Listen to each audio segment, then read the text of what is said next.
following announcement has been paid for by the New World Order. Welcome to a special edition of the FRB Show. I was going to say the Filthy FRB Show, but Tom Lawlor is in Alaska on vacation. Spending that big money he just won. God only knows what the fuck he's doing there. And we're getting the beer delivered. That's the beer gimmick for FRB. And if you haven't figured out by now, I'm joined by Chael Sonnen and John Piermarini, if I'm saying his name right. And I have a bone to pick with John Oh, there's the beer. I'll wait till he carries in the beer before I cut this promo on him. But, Chael, do you have an idea of what I'm still upset about? Well, I have a feeling it has to do with our WrestleMania tickets, because I don't think you've had a ton of interaction with him in the past. But, yeah. I actually prepped him when you were in the cab on the way over. Yeah. I said, FRB isn't crazy about those 5 hours when we were in an RV driving to WrestleMania, and you text us and said, I don't know if the tickets are coming through. Let's back up real quick to the beginning of the podcast. Did you get the gimmick website that I said? Was that recorded? Farmers Only? Well, or Ashley Madison? Or either one of those. Yeah, was that recorded? My name's probably out on the internet anyways on that site. So, are you part of that? Here's the good news. 32 million people, if you are part, 32 million people apparently got released. Is that number accurate? I heard 32 million people. I don't know. Well, John, tell us who you are. Nobody. Well, tell us a little about yourself. When did you get out? How long have you been out? You're hanging out with us, so you got to be something. Actually. Yeah, you're in the suite. Gosh. I'd be better probably if Chael introduced me. That's usually how we do it when we go out. So, John is a brilliant guy, if you really want to know. He used to write for the WWE. He still writes. He lives in Southern California. He recently wrote a piece for Saturday Night Live. He helps me with a lot of material. In fact, we're out here in Vegas right now for Jeff Jarrett's show tomorrow, Global Force Wrestling. That SNL bit, that got cut, actually. That never actually got used. That is true. And I've got a spot tomorrow, a small segment. John wrote that, so that's who he is. John is our friend. He's good people. They got on the wrong side of FRB for about 5 hours. He got on the wrong side of me. So WrestleMania in Santa Clara, California, a few months ago, and we had the opportunity for our good friend Jerry Briscoe to get us some tickets, and we said, Jerry, hey, we got it covered. You're always very helpful to us, but we don't want to take from you this time. Well, let's just call it even for now. We got this other jabroni that's going to give us tickets, and everything's going to be great. So Chael tells me, because he gets this information from John, we're going to be in the Miz's suite. Yeah, Chael, you take that. He did say the word suite. Yeah. He said. I didn't make that up. Okay, so let's finish your story. Finish your side of the story, then we'll get Chael involved, just so we can all kind of chime in here. Well, John made himself out to be like a big deal because he used to write for the WWE, that he's friends with The Miz, so I thought he had a lot of connections and was going to get us in this suite. And I was thinking, because the weekend before, I was with Chael in St. Louis in this suite at the Nationals. NCAA. Yeah, NCAA Nationals. And I thought it was going to be a similar situation, that I could get there and just drink the whole time for free, eat, talk to who, see the action. Yeah, actually see the action. There was a huge pillar right in our purview, and so we're up in these fucking nosebleeds, and Chael has an image to uphold, and the only thing that saved us is Daniel Cormier had even worse seats. So what you're saying is I got you better seats than him. That's right. So I'm already ahead. I'm already ahead. Better seats than Daniel Cormier, though he had just taken my job. That's true. Okay, so let's backtrack now and really get we're all here. We can get the full story out. So Chael tells me, "Hey, I'm coming to Mania. Are you going?" I go, "Yeah, I'm going." And all of a sudden, I go, "What's your situation?" Briscoe got me a couple seats, and I go, "Oh, okay." A couple weeks later, or I tell him I'm going to be in Miz's suite. A couple weeks later, he calls me back. He goes, "Hey, you still going to Mania? Yeah, you're in Miz's suite. Yeah. So, can you hook me up with a couple tickets?" I go, I thought you got tickets. And this is what? Got to be a day or two before the show that I even know this. He goes, yeah, no, I gave those away. I figured you could hook me up and get me some seats. Right. So last minute, I go, I'll let you know. He calls me the day I get into wherever it was. And he goes, hey, so I literally don't have a way to get in unless you can get me tickets. So I used my original tickets that I had. I was going to sit in those seats that then I passed on to you guys. Now, originally I did tell Chael I think I could get him in the suite. This is before I knew he's bringing anybody with him because he said I gave away my ticket. So I go, oh yeah, it probably shouldn't be a problem getting you in the suite. So day of, I find out about the suite and they go, no, this is different. Every suite is taken. God, this story's so boring. It's dragging a little bit. Bottom line is, those were the comp seats for you guys. I couldn't get you into the suite because it was broken down into everyone needed a ticket. Right, that's I didn't why even you have a pissed ticket. Brian off. Where you pissed that he is mad about that, but he wasn't fully pissed off. Where he got pissed off was he and I are in a rented RV. We haven't slept. We drove from Portland to California. So how long is that? 11 hours? Yeah, like 12 hours. It was 11 wonderful hours. We actually had a blast. I'm not complaining. Yeah. Who was driving? We all kind of took turns. Our friend Tate. Yeah, our buddy Tate drove us out there. Yeah. We stopped by in Sacramento. We did a Garth Brooks concert. Shoot up to San Jose we had a killer time. However, the trip has begun. Okay, he's flown in from North Carolina. We're 8 hours into an 11-hour trip. When you text us and say, hey, I'm not sure the tickets are coming through at all. Not just you're in jabroni seats, forget about this whole suite gimmick. You're like, I'm not sure I can get any tickets. That only lasted for a brief period, but it sent Brian into a freaking tailspin. That's where you pissed him never off. pass along the bad news, Chael. You wait for it to get complete. And second, here's the thing. I knew I had to prep him. Both you guys are huge marks. You don't want to be in a suite with free alcohol, celebrities, all that stuff. You guys are much better out there. You enjoy the show. And to be perfectly honest, Chael told me you're short. So if I would have got you floor seats, you wouldn't have been able to see the person in front of you. So let's be honest. That was the best seat you could have had. But you said it was the Mrs. Suite. It was more like the Mrs. Yes, he did. Those are his words. Section that was like... Well, why has the Miz got the jobber section? No. I was in Mrs. Suite. No one said anything about where you're sitting. I don't know where the confusion is at.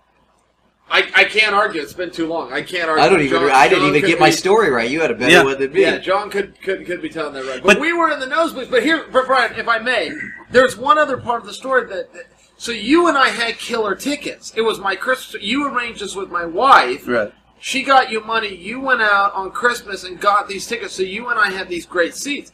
We then had our buddies say they wanted to come. Sure. We were ticket short, so you and I pitched in, gave them our 2 seats in exchange for John's seats that he was going to get us. But in you and I's minds... But before you gave away your seats, you never checked with me. Well, we thought we were getting the suite. So when Brian and I gave away our expensive, good seats, we actually thought, our friends are going to think we're nice guys, but secretly Brian and I are going to be in even better seats. The suite seats aren't good. Right, then you come... Well, and neither were the ones you got us. No, but the booze is free. That's good enough for me. That's true, yeah. Well, I apologize. Next year we'll get conditioned. it. Yeah. Again, I just thought you'd enjoy it more out there. We did not. Well, we're grateful for the tickets. There was a giant fucking column. We couldn't see anything. That's true. I'm sure you can tweet to @WWE and complain about the comp seats that they handed out to everybody. I mean, Cormier, right? Yeah. He took your job. He had a same seat. Not only did he just take my job and sit in it, and Cormier's a great guy, but not only did he do that, what really pissed me off is he's a Seth Rollins mark. From the beginning. And you hate Seth Rollins. I don't get Seth at all. I completely disagree with the push that he's been getting. You didn't like his picture of his cock on the internet? He lost a match, Brian, and 1 hour later was world champion. That happened. You can be as mad at me as you want for not getting the skunk hairdo and the whole bit. He got beat clean by Randy Orton and 1 hour later was holding the strap. I've got a fair complaint. Yeah, he's no Rusev, that's for sure.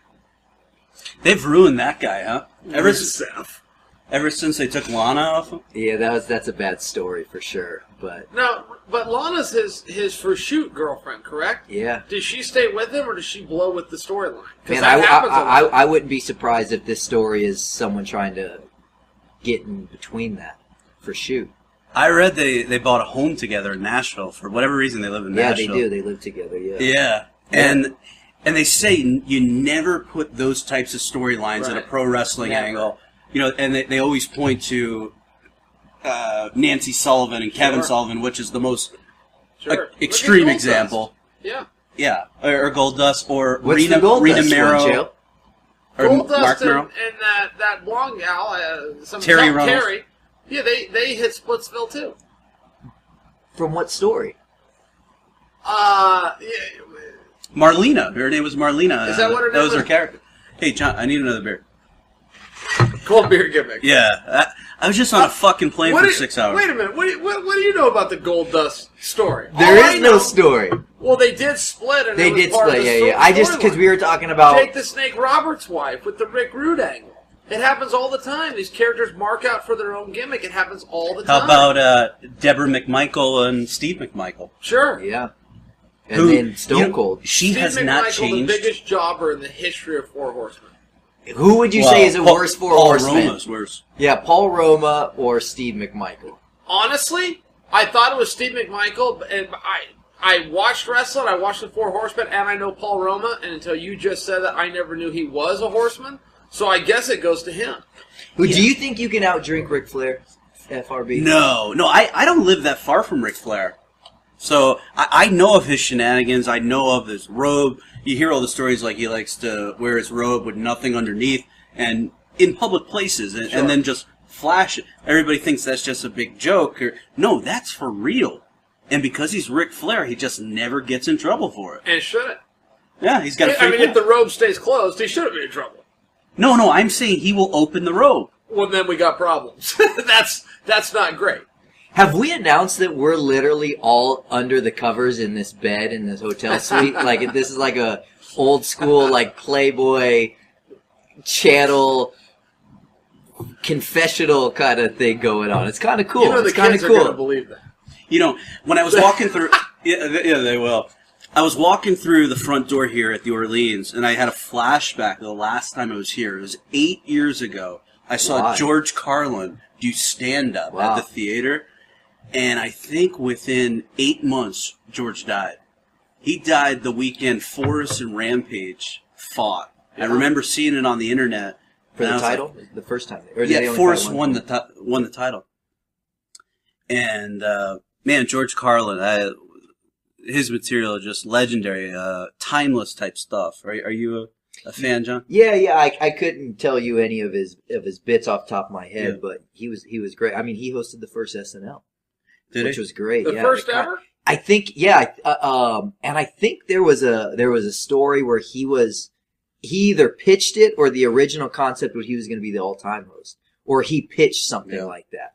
It obviously didn't happen, but My favorite bit was he was talking about the people that want to save the planet, save all the animals, all the endangered species. And he says, something like, we don't even know how to take care of ourselves. And you're going to save the fucking planet? Let me tell you, the planet's just fine. The people are fucked. That's a good bit. It's That's a great good bit because it's kind of everybody thought George was kind of this left-wing lunatic, when Right. really, if you really analyze a lot of the stuff he said, some of it was right of center, some of it was very libertarian, and then some of it was very liberal. Like Sure. he started talking about abortion and things. I think his line was, how come the women that are against abortion are the ones you wouldn't want to fuck in the first place? He opened up live in New York in 1996 with that. And that just has stayed with me ever since a very impressionable awesome. young FRB. That Save the Planet stuff is weird, though. You'll have these people that talk about how the sun's going to burn out in 1 billion years and then the Earth will be gone. And you sit there and go, so what? Yeah, So what? I mean, this isn't the first planet we've been on, so, Yeah, so we'll find another Let the one. sun burn out and let civilization go away in 1 billion years. And all the things you want to do to change your life to protect it, to preserve it for an extra 100. Well, George's point was he called them these self-important bourgeois liberals, that they're not concerned about the planet in the abstract. They're concerned about being inconvenienced, about not having enough bicycle paths, Sure. about the ocean view not in Malibu not being as nice as it used to be. Mm-hmm. They don't care about the planet in the abstract. They just don't want to be inconvenienced. Sure, but the whole thing is fit. You know, if you're pro-Earth to the extreme, then you're against the human, because the only thing that disrupts the environment is the human. So you can't go too extreme on environmentalist, or you're against the species of human beings, which is weird. And secondly, science is crap. And when's somebody going to finally admit that? Not one of your listeners, you have hundreds of thousands of listeners, not one of them is a scientist. You could have stopped at hundreds. I thought he was going to for a second. But not one of them's a scientist. And I could go even further. Not one of your listeners listening right now even knows a scientist. Do you know what it means to be a scientist? Like, if you want to be a lawyer, you gotta go to PhD. school. There you go. You gotta pass the bar exam. There's an actual certificate that comes with being a lawyer. Same thing goes with the doctor. You got school, you got tests, they issue you a certificate, you're a doctor. To be a scientist is like being a nutritionalist or a counselor. You just raise your hand and proclaim, I'm a scientist. Do you ever see the scientists talk about the dinosaurs were here billions of years ago? They put an S at the end. Billions. Well, when? Were dinosaurs here 8 billion years ago? They're here 5 billion years ago? That's a huge gap. This is supposed to be science, and you can't prove any of that. You can't prove they were here more than 1,000 years ago or billions of years. Science is a bunch of crap. Do you know about None this, of it Chael? can be proven. Yeah, I mean, here's the thing about scientists, is they're wrong just as many times as I am when I make a statement. But if you make an argument and you say it's science, you win the argument. And you should not. In a court of law, it holds up if you say, well, it's science. No, it's not. You cannot prove that. And there's no scientist. That's the other thing. Also, nobody's a scientist. Prove it. Tell me who's it. Your uncle, your aunt, your cousin, your neighbor, your friend. Name one. Yeah, have you ever met one? No, Yeah. Jason Mayhem Miller, and I'm not joking. He is a self-proclaimed scientist, and that's a quote. He gave a TED Talk. Works. And he wrote is. on there, yes, he is a scientist. Yeah. If you raise your hand and say you're a scientist, you are. There is no barriers of entry. Science is a joke. Have you guys ever heard about, you guys have heard this, it's one of those laws that light never ends. It never. Prove it! You can't prove to be light never ends. That's a ridiculous thing. They say if you could outdo the speed of light, you could essentially catch up with history because those images are still out there. Prove it! You cannot prove that. No scientist can prove that. And that's a world belief. When I was growing up, Miss Juris's 6th grade class, guys, there was 7 planets. And if we had a test and you didn't write down 7 as the number of planets, you got the answer wrong. They've rewritten the book since I was in 6th grade. Now there's 6 planets. Now you've got guys coming out and going, well, no, there's thousands of planets, but he's not identified. This is science. There's more than Chael, that. when you were in 6th grade, was your wife alive? Okay, let's do the math. She was born.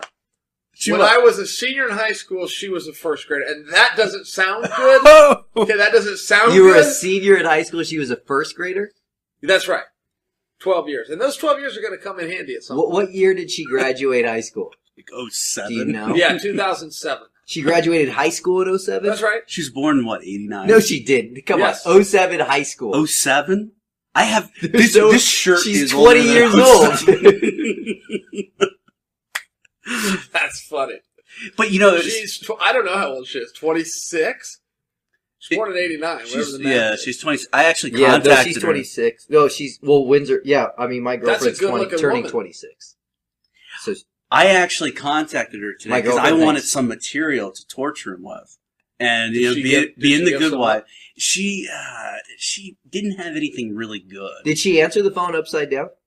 Well, I texted her. I didn't bother her. Answer the phone upside. I don't even know what that means for sure. Well, but that's he's funny. trying to, it's a blonde joke, right? Oh, okay. Oh, the Right. phone upside. I thought I perhaps just made like it up she right was now. upside down like Joke a bat. scientist.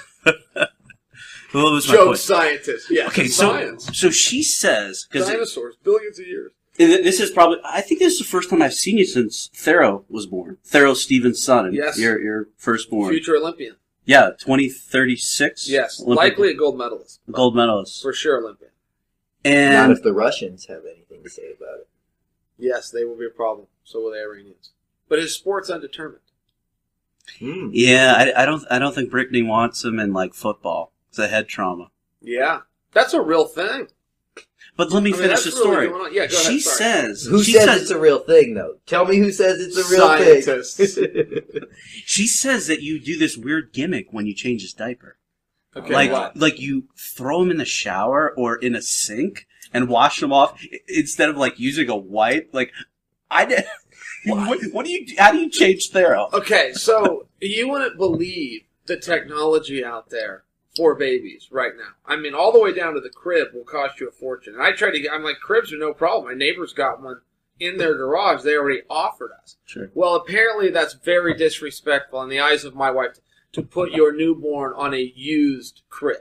Now, I, for the life of me, don't know why that's disrespectful, but apparently it is. So $1,600 later, we have a fancy crib that, like, Kim Kardashian endorsed or something like that. But, I mean, I could keep going through the nursery, if you will, on these different things that had to be a certain way. So, bath time is no different, Brian. There's a thing that sets into the shower that the baby then sets in, and when the water hits it, it will let you know the temperature, and it will signal if it deems it to be too warm or too cold. Now, my hand under the faucet will determine what is too warm or too cold. But sure. Apparently, no, it's this tough thing. So, to your point, yes, there are times when I'm in charge, when it's dad duty, when I will be changing the diaper, and I won't go upstairs and turn on the shower and check with Kim Kardashian's signature series, there, Jessica Simpson's, or whoever's endorsing it this week that my wife thinks is cool. All great mothers, by the way, should be endorsing. You see, John, I'll go over to the sink. John, I was concerned, not concerned, but I thought, hey, it's probably going to happen. Chael's he has the son. He's going to forget about, his friends like Reese and FRB and John Piermarini. He's going to just forget about all these guys. But no, it's gotten worse. He bothers us more. He bothers us more. 3 a.m. I live on the fucking East Coast. I got to be up at like 6 a.m. He'll fucking call you at 3:30. I'm like, hey, what's up, Chael? He's like, what you doing, buddy? Like, well, what the fuck do you think I'm doing? And see, I blame Brian. I blame Brian for answering. It's like when you feed the stray cat and he comes exactly. back. If Brian never would have picked up and humored me the first time at 3, and then that's the other thing. He'll also keep me company for a while, so he'll stay up from 3 to 5. And he's like, dude, I gotta get to sleep. I can work at 7. He'll grab himself another 50 minutes of sleep before he jumps up, jumps in the shower, gets his break, and goes to work. So. Yeah, I'm a little bit guilty, but he's guilty for being such a nice guy and always picking up the phone. You just don't answer the phone. Right, That's you just don't answer the phone. Put it on airplane mode. But explain to the people the little system that you have in place, because you've implemented shifts to take care of young Thero. Okay, so yeah, no, that's basically it. Mama's got day shift from 8 a.m., 8:30 rather, to 8:30 p.m. Then I take over from 8:30 p.m. to 8:30 a.m. My shift's a little easier because he sleeps at night. But he's up every 3 hours to eat. So the theory is that my wife can at least get a good night's sleep, which is really every new parent's biggest complaint is they're just zombies. Yeah. So she rests up and then she's got energy to, keep him company in the day. When you potty train him, can you walk me through the process of where you're going to take him exactly? In terms of... Let's say he gets to the... Sink versus... Are you back on... I don't know a damn thing about potty training yet. I'm just hoping they But let's say the day comes and he's like, Daddy, I think I gotta go. Can you walk us through what you think you might do? Let's say it happens right now.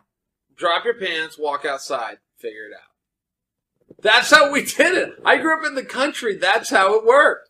Yeah. You ran around outside naked, and when you used the bathroom, you just went to the bathroom. Now it's easier for boys. I don't know that my sister had the same program going, but now, Chael, you're closely associated with West Lynn, but you grew up in Tualatin or Milwaukee. Which one? Born in Milwaukee, but the only relevance there is that's just where the hospital was. Okay. And then my actual address growing up was Tualatin, but it was the Westland School District, of which I have always. And that's Milwaukee, Oregon, by the way. It's another town, right? Not Ben Askren country. So, John, do you have any kids? No. Yeah, I don't have any kids either. So this whole kid, it is an easy life. Like I really don't do anything other than like go to work and then like, come out here. people are asking, why are you going to Vegas? My friend's doing this professional wrestling thing, and I just thought I'd go hang out and, Yeah. Well, and I'll tell you what, so many parents, one, they do complain about being tired, but they talk about how it changes your life and all this stuff. And I haven't felt it, and I've even thought, man, is there something wrong with me? Why have I, emotionally it does. It changes why you live and what you live for, and, you've got this responsibility that you need to prepare for the world. But my wife and I do everything the same. Largely because I have a great wife, like single mothers or single fathers for that matter, they couldn't travel for work. I got to travel for work. Yeah. But when we're home, we do all the same stuff. If we want to go somewhere, we put him in the seat. He gets in the car and we go. We go to same amount of restaurants or over to a friend's house or. Now I don't know, John. Have you been up to Westland to visit Chael? No. You see, a lot of people would be surprised. Like Chael's such a homebody. I mean, it is impossible to get him out of that house. Like, I think he came out of that house once when I came out to see you 3 years ago. I do not leave that house. And you only did it because out of, like, I don't know if the right word is respect for me, but, like, because I was in town. Or guilt. Or obligation. Yeah. But, yeah, I mean, it's one of those three. Like, I wanted you to see a good time. Yeah, you felt obligated. Chael, that's the house you said that you had before UFC? Yes. Same house. Same house. Did you change it at all? Well, yes. My wife came in. I think that's just part of, they call, with girls, they call that nesting. Sure. But very, very slight. I mean, I'm talking about some carpet and some paint. She walks into this house you already have. You now have some money. But we're forgetting it. He lived with our other buddy, Reese. In that same house? Yeah. That's right. Yeah. Yeah. Same house. Yeah, exact same house. So she moves in, but Reese is still there for a little while. Yeah. And where'd he go to after this? Well, he moved to Tualatin, which is the next town. Gotcha. Yeah. Yeah, and he still comes over, like, for dinner and stuff. And he and my wife are, like, the so it's best got to of be like friends. a They're modest brother and sister. home then, right?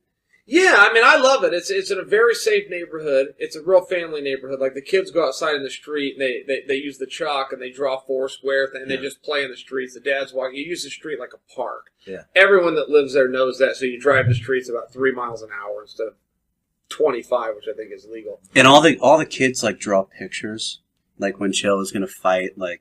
Yeah, you can put them on my door. Yeah, you put them on really? your Even door. if I get my ass kicked. Yeah, they don't know. Nah, they'll still come put something cool on my door that I come home to. Yeah, so it's a really friendly neighborhood. As far as the house goes, I mean, it is a pretty modest house. I'm very comfortable there. I'll die there.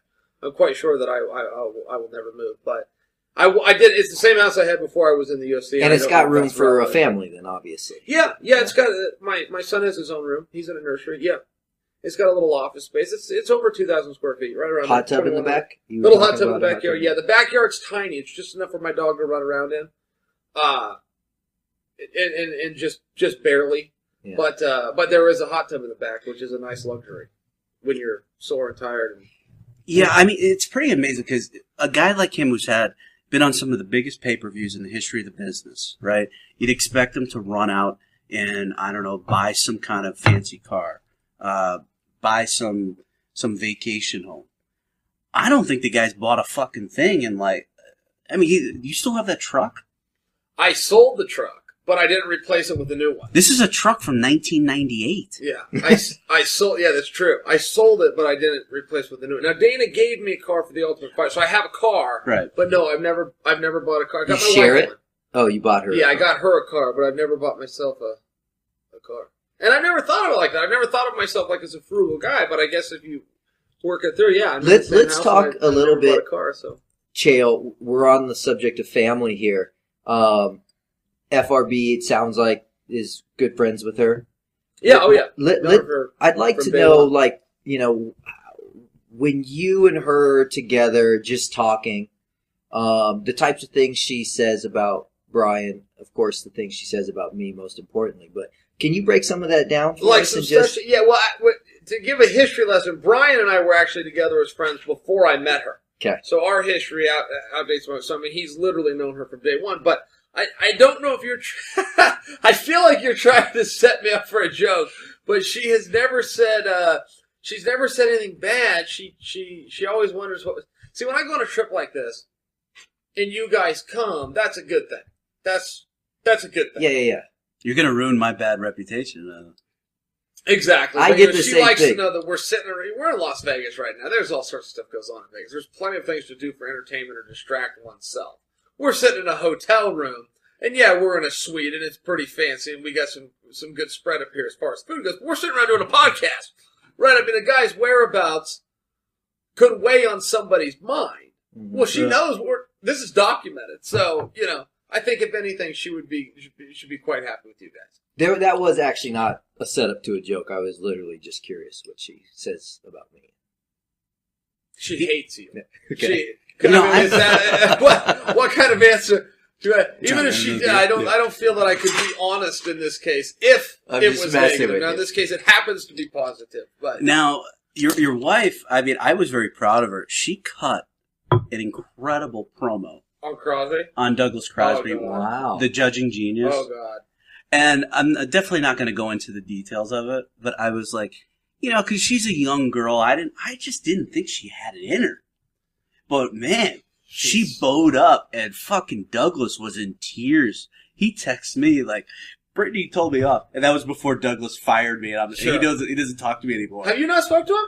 No, because I like Douglas, and I'm not going to say why because it could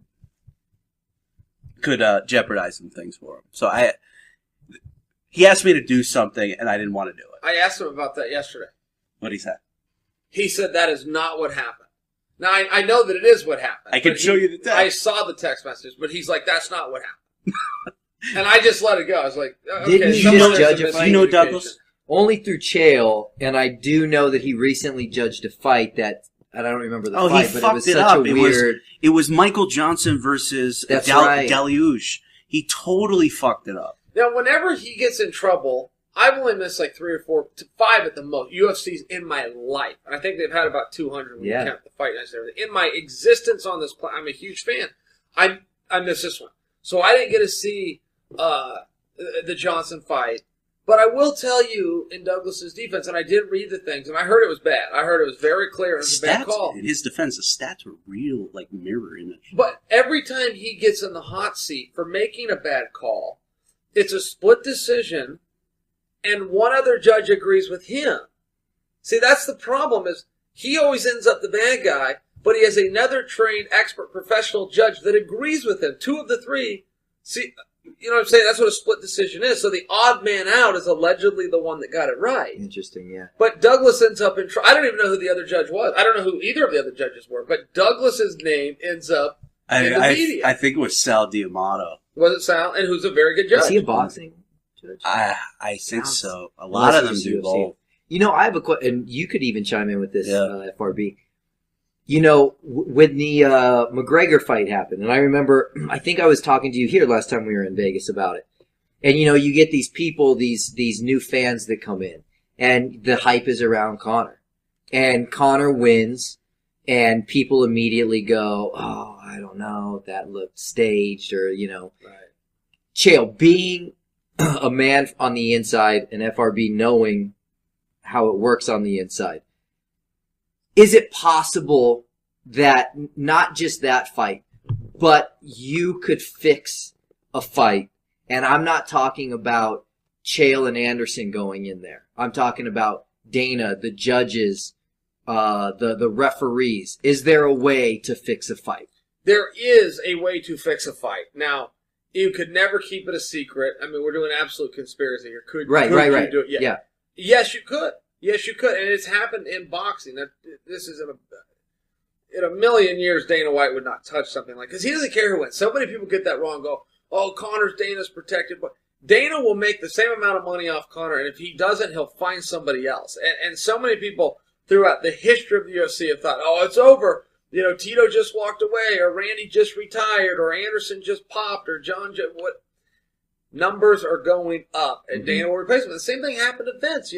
When Ted Turner got involved, to compare this to wrestling, and bought everybody. Ted bought all of the talent all the way down to Hulk Hogan, but then he bought the writers, he bought the referees, he bought the camera guys. Ted Turner bought everybody. He brought in Virgil. Sure, and Vince did go down for a little bit, and then Vince soared, and now Vince owns his company. Exactly, Those great promoters, the Dana Whites, the Vince McMahon, they'll always come back and business will always be good. And the fans will always come out and say, this guy's protected, or he's so happy that guy won. Come on. The numbers only go up. It's silly and ridiculous. Now, but you could fix a fight. Sure you could. Now, John, while we're talking about professional wrestling, I don't think we gave you a proper introduction. What is your background with WWE? So I spent 2 years writing for them, 2009, 2010. God, I almost want to. I'm trying to give you guys an era, so you can kind of. Now, I heard that you were the guy who came up with Lord Tensai. No, I'm wrong. Yes, Matt Bloom. Yeah, that was after I left. I don't know. Almost immediately after I left. Who's the Prince Albert? You remember? Oh, okay, sure. Who is the jabroni? I think that was Triple H, to be honest. Really? Yeah, because that was Triple H's project. Wow. You can kind of tell when a guy is a Vince or Triple H creation. Fandango, a Vince creation. Yeah, a guy that comes out and gets. Why did Fandango die off so quickly? Yeah, I mean, my guess is he pisses somebody off. I mean, because he's Vince's guy. I mean, I'm only speaking in terms of how I know it works and what I see, because I wasn't there. What was it? His second or first match in WWE? He goes over Chris Jericho at WrestleMania. Yeah, and I think even Jericho came out and said, Jericho was there when I was there, and he was world champion a couple times while I was there. He was one of our top guys, and then we were writing him out because he was leaving, and we were having him put guys over, and he was always open for it. Look, I'm one of the only characters that can lose, and it won't really affect me. It doesn't. But then it kind of started getting to the point where it's like, look, if you want me to put this guy over, I got to know this is the guy. I'm not just going to start jobbing everyone. Start and stop it is what they call it in business. Start a guy and stop a guy. So if he put Fandango over at WrestleMania, they had plans for Fandango. What happened after that, I don't know. Yeah. And Lord Tensai, were you going to ask me if I created him and then go off about how horrible of a character he was? Well, I wasn't going to go and cut a promo, but I think everybody would have just... Make that connection on their own, right? Yeah. I mean, it wasn't a great gimmick, and you can see how long it lasted. If there was one or two really good things that you want your name next to. I mean... Jack Swagger's done great. Yeah, I mean, the things that I am the most proud of while I was there, and I kind of went in there and I said, look, I want to take a guy that is not in the main event or a main event level guy, and I want to make him a world champion. And I can say that I think that I played a major role in really three guys doing that, and that was The Miz, who was pretty much a joke, and then I kind of took his character over, and then he went on to headline WrestleMania, beating Cena, which is huge. Yeah. We'll never hear the end of The Miz main eventing WrestleMania because CM Punk won't shut up about it. Oh, really? It's all he talks about is like The Miz main event at WrestleMania. In a negative way? Punk doesn't like it? I think he just looks at it as like, he never got his shot, but The Miz. But here's the thing, and I'm a big CM Punk fan, and even when I was there, he wasn't getting much of a push, and I used to always tell the other writers and in meetings with Vince, I honestly think if we pushed him right, he could be one of the greatest heels of all time. And I think he showed that. The thing with Punk, though, here, hold on. In defense of The Miz, not because I was involved with it, but in defense of The Miz, when I was there, the pickings were very slim. And he was probably the most entertaining character on that show during that time. I don't think there was another guy there at the time you could have put in his position. Punk, yes, but he also wasn't being booked properly. Getting Punk in those positions, which I did try to do, you just hit roadblocks with him. But, there was The Miz. Swagger is another guy, took from literally being a comedy act to winning the world title, creating Alberto Del Rio, which ended up, I think, maybe being the best heel at the time. When he was there. He was. Del Rio was awesome. Yeah. Yeah. Now, did you know the jabroni that he slapped the shit out of? I don't know. I don't know who it was, but you know what? From the story I heard, you can't talk like that to anybody and not expect to get slapped in the face. This was a backstage story. I actually don't Yeah. know. Is this what took Alberto Del Rio off TV? Yeah, Really? he got fired because this social media manager made some joke that, you know, like, what was he, cleaning up a table, and he said something like, that's Del Rio's job Yeah. because he's a Mexican. Ooh. Ooh. But apparently this guy had a history of making remarks like this, and Del Rio knew it. So I think it was just the kid was due. And from what I understand in the story is that Vince brought Del Rio in and talked to him and essentially said, look, everything's cool. Right. I guess somehow the story gets out, though. And he has to, being a publicly traded company, I gotta let you go. But I don't think normally he would have been dismissed on Where's those Del Rio actions. now? Well, he was just on Triple Mania, which was one of the worst pay-per-views in the history of Was professional it? wrestling. Yeah. Whose product is that? TNA?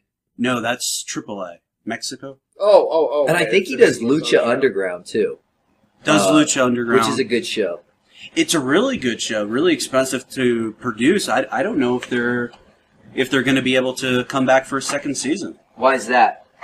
It said the El Rey network is just bleeding money on the production aspect of it. Oh, so they need someone to come in and fund it. huh? Right, or they need one of those Mexican channels or Spanish-speaking channels to pick it up, because then they can get in, I don't know, pick a number, tens of millions of homes or Sure. whatever.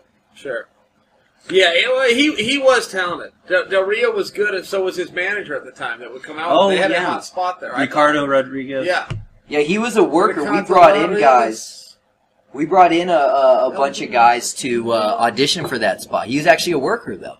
Yeah. I think Really? he ended up working after. Like they ended up breaking them up at some point. I was gone at that point, and then he went down to like NXT and was working. He's actually a talented worker. I can't remember his name though. Ricardo Rodriguez. Yeah, that was his ring That was name. his work name. Yeah. Yeah. So, Chael, just to switch gears a little bit, you've been working out of late. You've Yep. been back. I told you. You know, fit. Yeah, you're looking better. The jiu-jitsu thing you just got fucking bored of. You know, you were the new face of jiu-jitsu.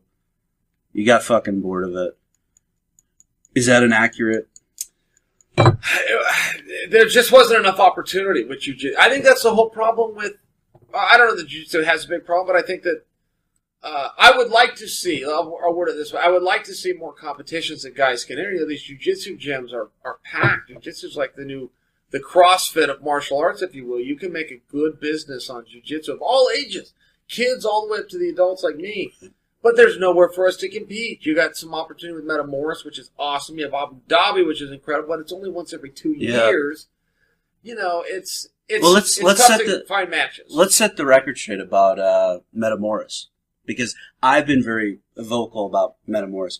Bottom line is they don't pay anybody. They promise a lot of money, and then they don't pay them. And I don't know. Do you have any? Well, I believe for their last show, they had they had some kind of an issue that happened. They had somebody had hacked into their internet feed, which hurt their revenues. That was They me, put by out the a way. free- Take the great heel move right there. They so you know they got hurt there, and they had a sponsor that didn't come through, so they've had to play some catch up, but they are making it right with guys. Yeah, if you would have asked me this a week ago, it might have been a different answer. But they are making it right with guys, and some guys have been paid in full. Just in case you change the subject, if you're not, I'll wait. But So, do you want to announce what's next with them? Well, they're doing a show on, I believe it's on October 24th. They're not totally committed, but they're getting real close to pushing the green light. I have been training for it to wrestle Josh Barnett, but it isn't official yet. It's not. They don't have the official date. Josh and I have both Sure. agreed to the match. It will headline it if it does happen. If it doesn't, I suspect it'll just be a different date. But that is really all I've got, and I think it'll come through. I think that Halleck will put it together. Now, you're training. You know, you're training for grappling, of course, but you're also training MMA for the first time in over a year. Now, I put two and two together, and I'll be totally honest with you. I don't buy your retirement gimmick. Is this where I respond? Yeah. Yeah. I'm definitely retired, but as far as practicing, here's the thing. When I stopped fighting, I gained weight like that. I also mentally, they say when you exercise, you release endorphins, you get a high from it. I've exercised ever since I was 9 years old, so I never knew any difference. When I started taking time off, physically, not only were my clothes not fit anymore, but mentally, I didn't feel like the same person. So I don't really have anywhere to exercise that except MMA gyms. I'm not huge into CrossFit. I could go join 24-hour fitness. I do like lifting weights, but joining an MMA gym was a good opportunity to work out and stay involved. And that was really it. I'm getting some good workouts. I don't have a great story for you. If you came back and you can't say Weidman, who would you go after? And I'm talking about if I was back today. You come back today, okay. full Chael Sonnen gimmick. Okay. You're gonna set your sights on someone. You're gonna cut a promo, and you want that fight. Realistic. You can't say Ronda. You can't say GSP. Yeah. Realistic. No, You'd actually get in the cage if they accept it. Okay. With today's landscape. And again, if you would have asked me 30 days ago, it'd be a different answer, and I'll tell you why. Because I would have gone back to middleweight. Now with this new IV ban, I think guys are going to change weight classes, and I think I would probably stay at 205 too. So that changes things. Staying at 205 changes things. So I don't. So then you can't say Cormier. So if you're going to say 205, no, you can't I understand. say. Yeah. I got to be realistic. I understand. You're not going to walk right. No, in. I think it's realistic. It's just too easy. It's an easy answer. I'm going to go after the champ. Oh, okay. I just want I to see know. what you're saying. Yeah. At 205, I suppose I'd have to take a quick look at the rankings and see who was where. FRB, but, throw some names at. Rampage. Oh, perfect fit right there. Rampage Jackson would be a perfect match. Now, he is on ice. I just had him on my podcast. He's jammed up. Vanderlei Silva. That'd be a huge box office. We've got a history. Weight class works out. He's on ice. It doesn't match up. There's a legendary fighter who said he's got one fight left on his deal and he wants to fight it.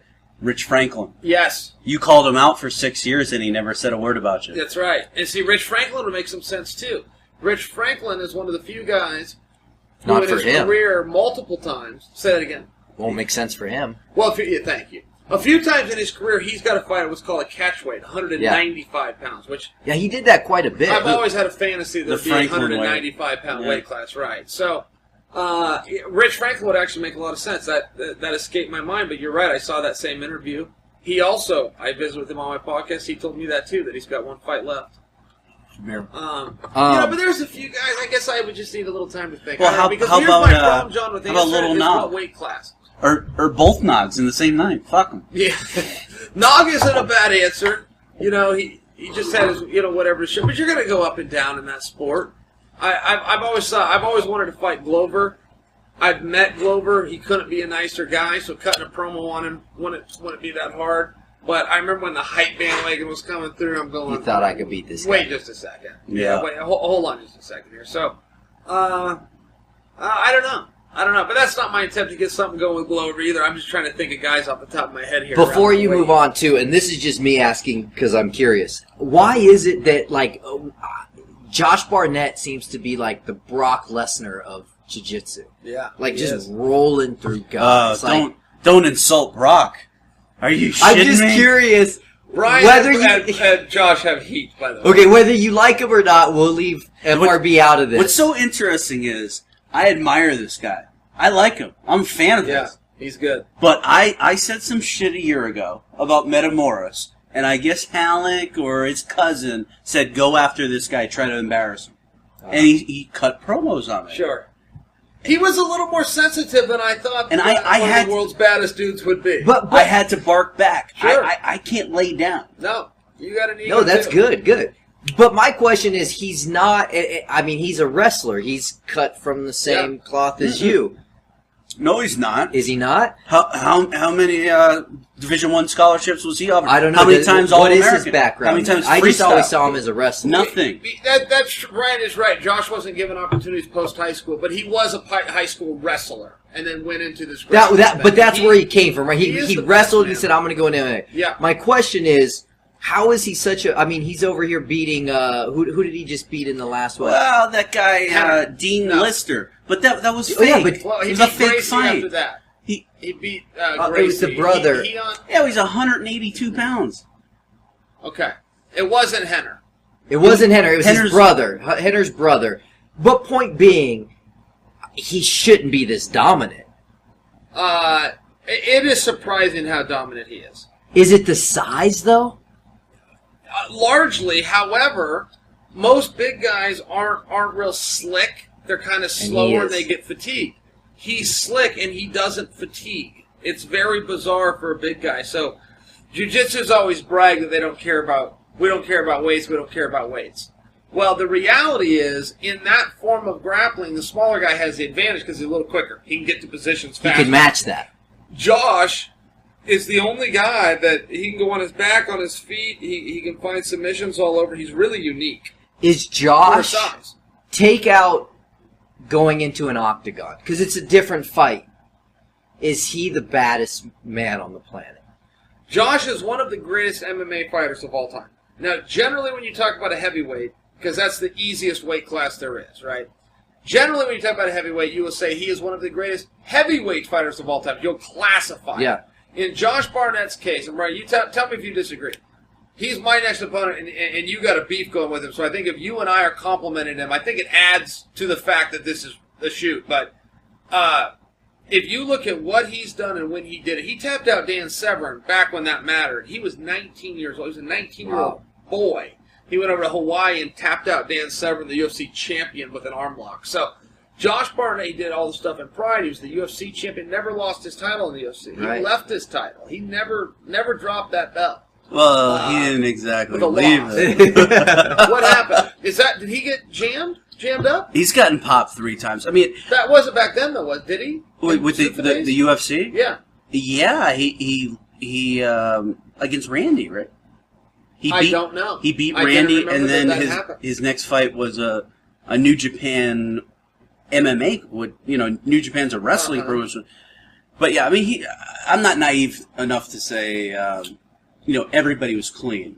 So it was probably everybody was juicing, But he got hit. he was dumb enough to get caught 3 times because he got caught against before he was going to fight Fedor, caught after Randy, and then there was some baseline testing that he popped for. Before his fight with Fedor. We're talking 3. Yeah. I mean, that's that's 2 more than you because Sure. and other people are going to say, no, you forgot the one in California, and let's correct that for the issue. Right. Your suspension was reduced to 6 months because it was a disclosure issue. Right. It wasn't you were using an illegal. And I was completely innocent in California. I've always copped to it. If anything, they're going through this stuff. My credibility has been maintained because I'll tell. Yeah, yes, that happened. But in California, I was 100% innocent. I tested positive for a legal substance. You told George Dodd 3 days before the fight. In writing. Yeah. I had it signed and dated by their executive director. And they came to me and said, well, you didn't disclose it to our doctor. I'm going, why would I have to disclose it to a subordinate? I went to the executive director and they said, no, you didn't. Well, I had it in writing and I submitted. So they said I didn't and I submitted proof that I did. And then George Dodd said, yeah, you did. And they still found me guilty. Now It's like, you guys got to be kidding me. I tested positive for illegal stuff. You got to read your own rules. You don't know your own rules. And Chael, the other thing that people they don't talk about, your T to E ratio is 17-1. What was your total T? Right. See, and that's all that matters. You were low. I was low. But a T to E ratio, that is so misunderstood. It's not a substance. It's not a substance. I could be 100-1 T to E ratio. If you take T, your T goes up, your E doesn't. Well, that gap is your ratio. And people never understood that. They thought I had 17 times the legal limit. Like, no, you guys don't know what that means. So the people who made the rules don't even understand what When the I rules got are. to that commission hearing, John, I had no idea that they didn't know their own rules. We were about 3 hours into it, a 3.5 hour hearing. We're almost 3 hours into it when it dawned on me, oh my gosh, you guys don't know that this is legal. It finally hit me. I'm like, I wanted to tell my lawyers, we got to change course. They don't. They're not making the connection here that I've tested positive for illegal substance. They just kept saying you tested positive for this substance, and I go, yeah. What was I did. I took it. Didn't Anderson? And I'm allowed. Just go in. Let's really figure this out. You made a joke one time about how Anderson Silva conveniently will forget English. Sure. And I can't even remember because he's convinced me he doesn't know it now. Sure. Am I wrong? He's spoken English before. So Perfect. he just went to the same situation you were in. And does nobody call him out and go, listen, you can't do this? But what was so He never funny, gets called out. the guy in the commission who swears them in said, Anderson, will you raise your right hand and repeat after me? And he said, yes. So it was like, yeah. There were parts of it where he went back and forth. Oh, I don't understand. I need Uncle Ed. Right. You know. And then parts where he gets it. Yeah, it's very bizarre. When I was on UFC Tonight, we interviewed him, and this was via satellite. So he couldn't read our lips. He couldn't see our body language. He just stared at. He can't even see us. He never missed a beat. He answered. It was a great interview. After he beat Nick Diaz, we interviewed him on ESPN set live. No interpreter. He sat down in between, and he was a great interview. He understood everything. So there's no two ways about that he understands English. Now, that was very weird that he put up a defense at all. Would you say he's fluent? I believe he's fluent. Very He's fluent. what I would call fluent. Yeah, he could be an interpreter for other Brazilian put it guys this that way. don't speak it. The very beautiful girl that was translating for Mr. Eccles. Yes. Mike Mersch's wife. Yes. I don't know her name. Mike beautiful. Mersch. Yeah. Very beautiful. Put it this way. Anderson spoke better English than she did. Wow. By far.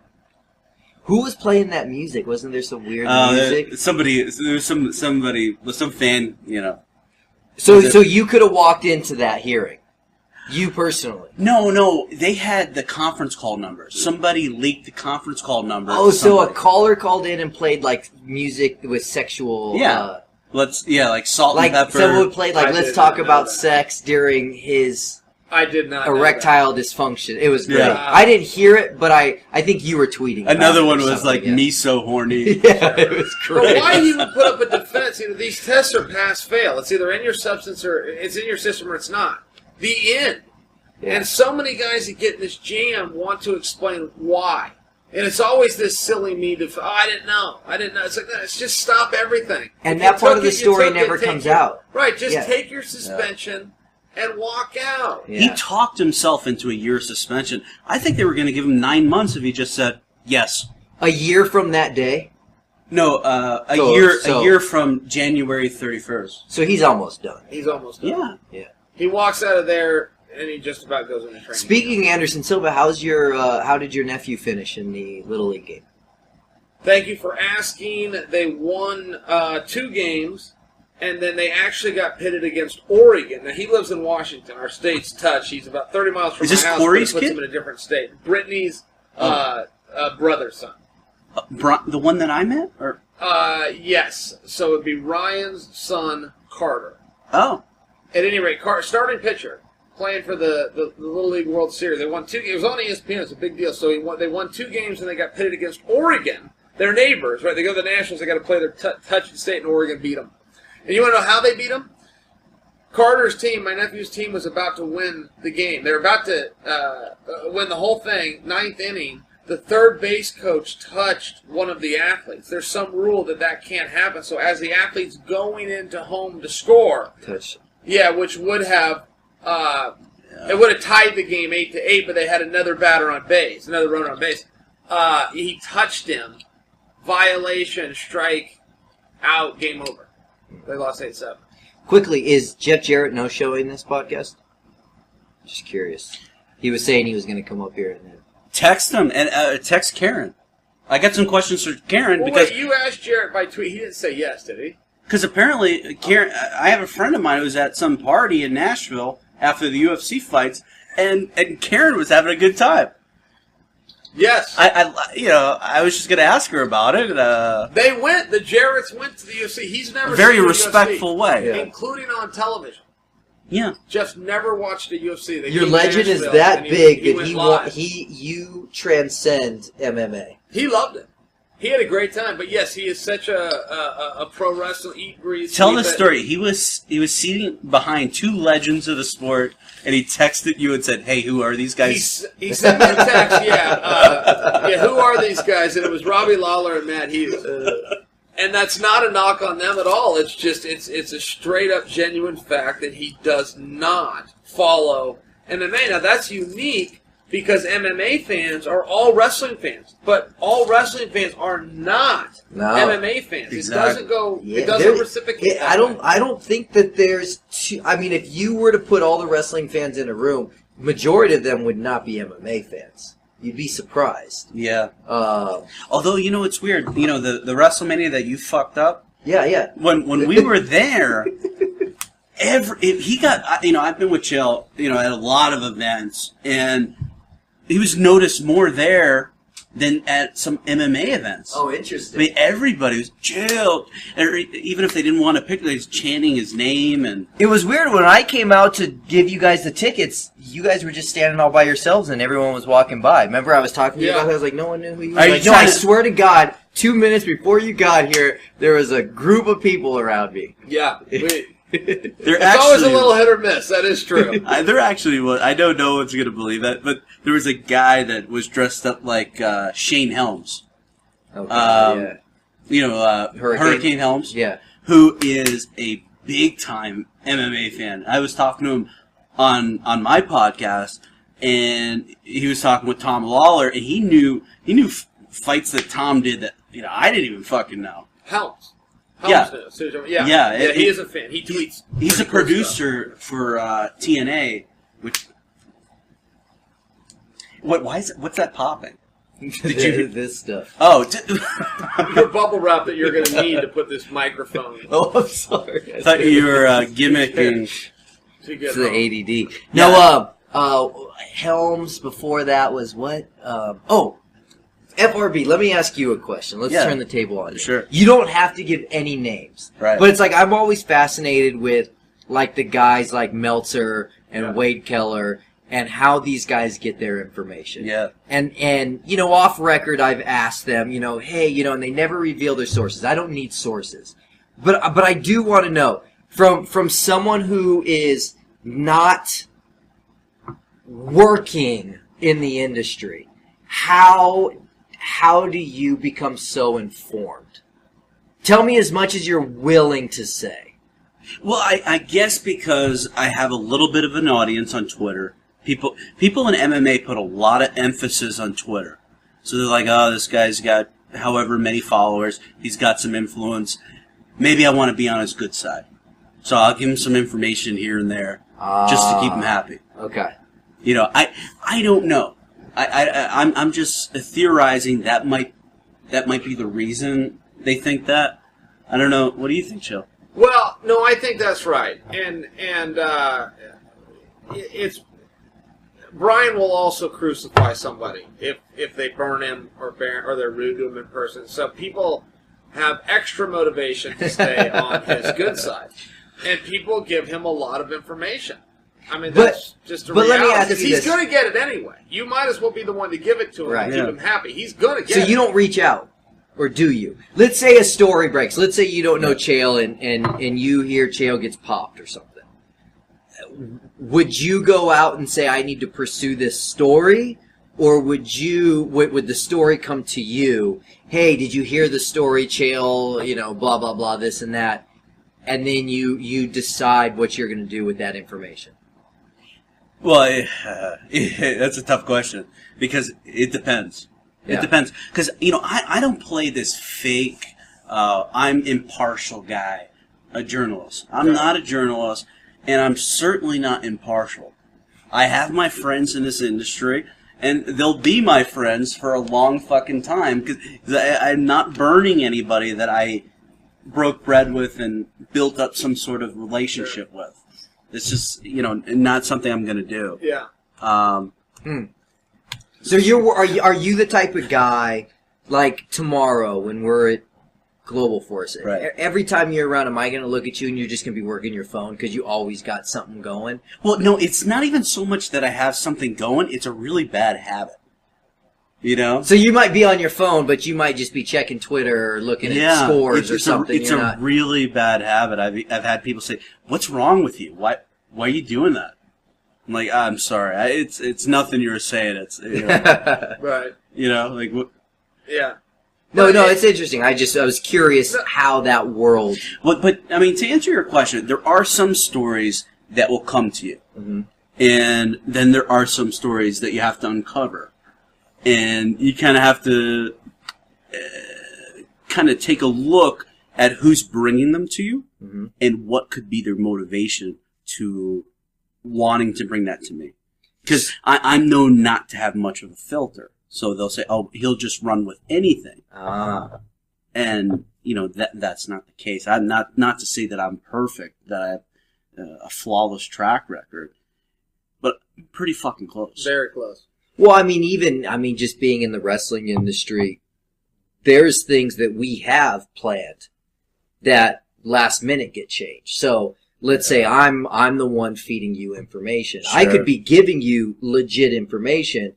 5 minutes before we air, something gets changed. You're now wrong, but you weren't wrong. That's actually a good point. I've had a couple people. I've even Dave Meltzer on his message board defended me, and he's like, "Yeah, technically he was wrong on this, but when he said it, he was absolutely right." Right.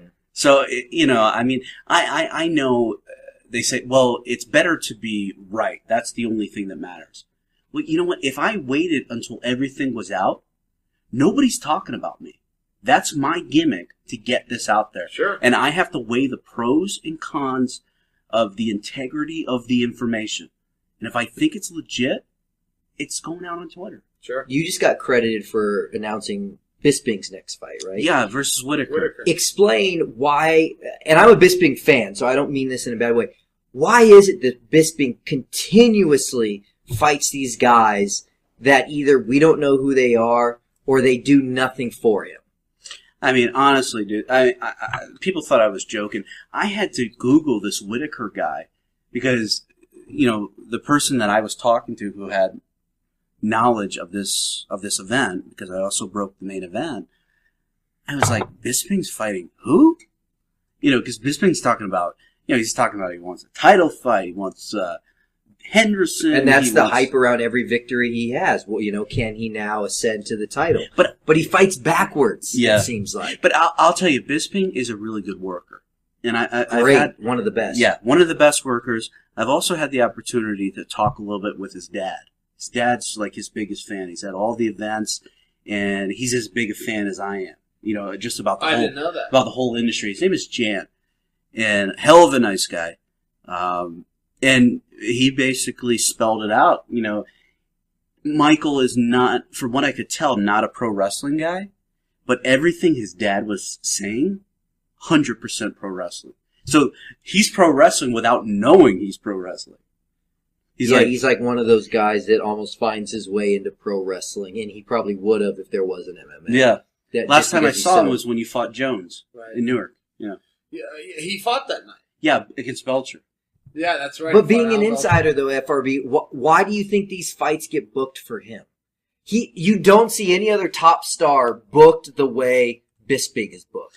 Can you imagine Chael's record if he got the jabronis? Right, yeah. If he had Bisping's career, this guy would be undefeated. Because Chael has this friend in West Lynn that I despise, and I won't even mention his name. Joel? And he's always... Joel, can I tell people what Joel did to get on your bad side? Yeah, go ahead. Okay, front row Brian, right? Front row Brian. Joel calls him front row drunkie because we went to breakfast and over pancakes, Brian orders about 7 beers. Wow. This is we're literally having pancakes. It's breakfast time. Joel Joel wasn't totally wrong to go, hey, man, you're part. And Brian's like, I'm on vacation. Leave me alone. Yeah. That was his whole thing, but Brian will not let it go. He was so insulted. I can't do anything until that he eating wanted a a beer with his proper pancakes. a proper breakfast first. Like, don't ask me to, like, even if I wake up late, I can't have lunch. Sure. I need to have breakfast. I could never have a beer You are that way. before having breakfast. You're also a pancake guy. You'll probably have them tomorrow morning. I'll probably have pancakes, yes. But And Brian is What so was- mad that this guy what called was- him drunkie, front row drunkie. What was my point, though, with that story? Well, you started out, I had a friend in West Bisping. Lynn. Bisping. We were talking about Bisping. We went into how he's Joel. booked. Oh, yeah, because fucking Joel, he's a piece of shit. Number one. But he's always downplaying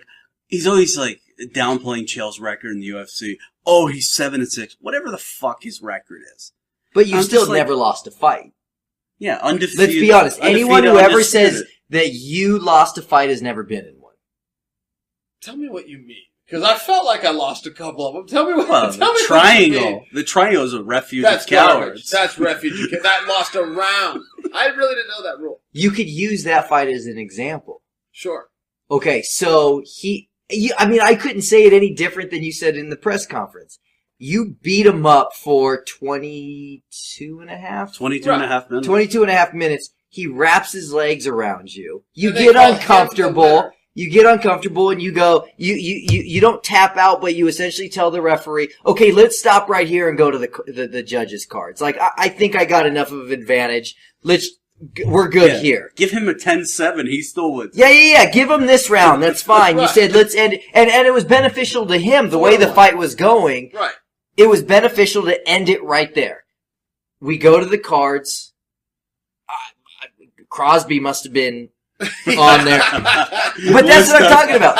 Have you ever, like, Chael, have you ever gone into sparring and you're just landing everything, and then this guy hits you with the last shot? He didn't win the fight. He knocked you down, but you kicked his ass. Sure. And every fight I've ever seen you in, I mean, geez, I would even say you impressed me more in the John Jones fight than you did in any of the Anderson When he Silva limped fights. out of there? You No, were no, two. He didn't limp. He got carried out. You were 2.5 minutes away from being the middleweight champion. You were 30 seconds away from being the light heavyweight champion. And I don't think there was a loss in between there. You could have been holding 2 belts at Sure. once. Yeah. And I'm only 6 good wins away from being the heavyweight champion. Now, doesn't it make you feel better knowing how 6 good hard... wins away. Does it make you feel better knowing how hard John Jones worked in that training camp? You know, that guy's a special guy, man. Did he not? Did he Tyson No! that? Oh, okay. John Jones isn't training for anybody. He doesn't It need wasn't to... just me. He's not training for anybody. But I think your point that you were What going to did he get at do about to- Joel giving me a hard time was it does matter who you fought. You know, your Right. record's going to be affected when you're fighting. My last 4 fights were world champions, and they were hammers, and you're just not going to win all those fights. Jill, the easiest fight that you had, I mean, and this is so insane to say, Shogun. Yeah. It was the easiest fight. And Shogun, along with John Jones, the 2 best light heavyweights to ever live. I don't want to hear about Chuck Liddell. Shogun and John Jones, and John Jones is better. But, I mean, that was the easiest fight. When Shogun's your easiest fucking fight, you're fighting some hammers. Yeah, they would give me some hammers, and largely They wanted to give there you was guys they wanted to give you fucking rock hold. Remember? on an easy fight. Yeah, Joe Silva. That same card? That that's- was your first A different card, they wanted to give me Rockhold. coming And over they fresh thought it from... was, yeah, and we're like, they thought it was a an Rockhold? easy match. And I didn't say. I mean, you know, my answer is just yes. But when I hang up, I still inside. I have my thoughts. I'm going. I don't know what you guys are seeing, but that Luke Rockhold kid can fight. I remember thinking that. Going, who told you he's an easy fight? So they wanted to give you a showcase fight just to kind of get you... get things back on track. instead of the Shogun fight, it was going to be Rockhold. Go back to 185 and fight Rockhold. And my managers were on board. I had people in the sport going, yeah, okay, let's do that. You know, let's get a night off. And I'm going, Luke Rockhold, like what tapes are you guys watching? You know, I'll take the fight, but I just don't agree with the easy. I don't agree with that at all. Yeah. I mean, because Rockhold, the only fights he's lost was to a juiced-up Vitor, and then, like, his first or second fight. What did he lose to Jacare or did he beat him? He beat him. He beat him. He Wow, beat that's fucking impressive. Tim Kennedy, who's a fucking... He's tough as 4 shit. rounds to 1. Tim Kennedy's tougher than hell. Tim That's about Kennedy as- is so underrated. And he'll do certain things that agitate people so they don't want to compliment him. It's like, look, even if Tim agitates you, be fair. That guy is a straight-up badass. And he is. Yeah. Is his greatest skill taking a punch more than giving one? Tim Kennedy can do it all. He can wrestle like you want. His jiu-jitsu is phenomenal. He took on Hodger. He Gave up his back early and dry. he and didn't submitted get him, finished. right? No, but he kicked Hodger's ass.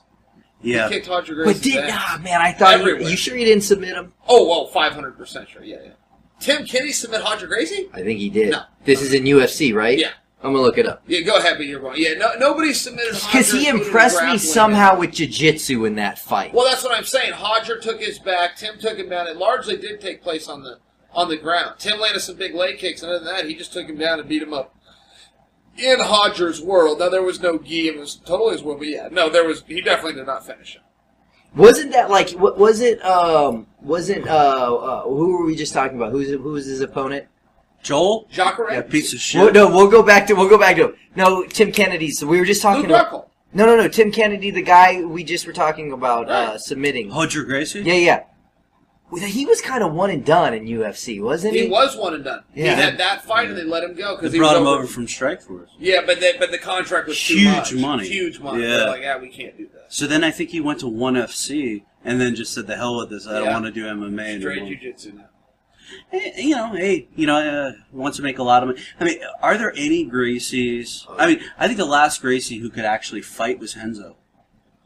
Yeah, that's probably right. And the crazy one that died. Hyan. Hyan was probably, maybe he could have been legit, Yeah. but he was fucking nuts. Yeah, That's just a he had cool some challenges. story.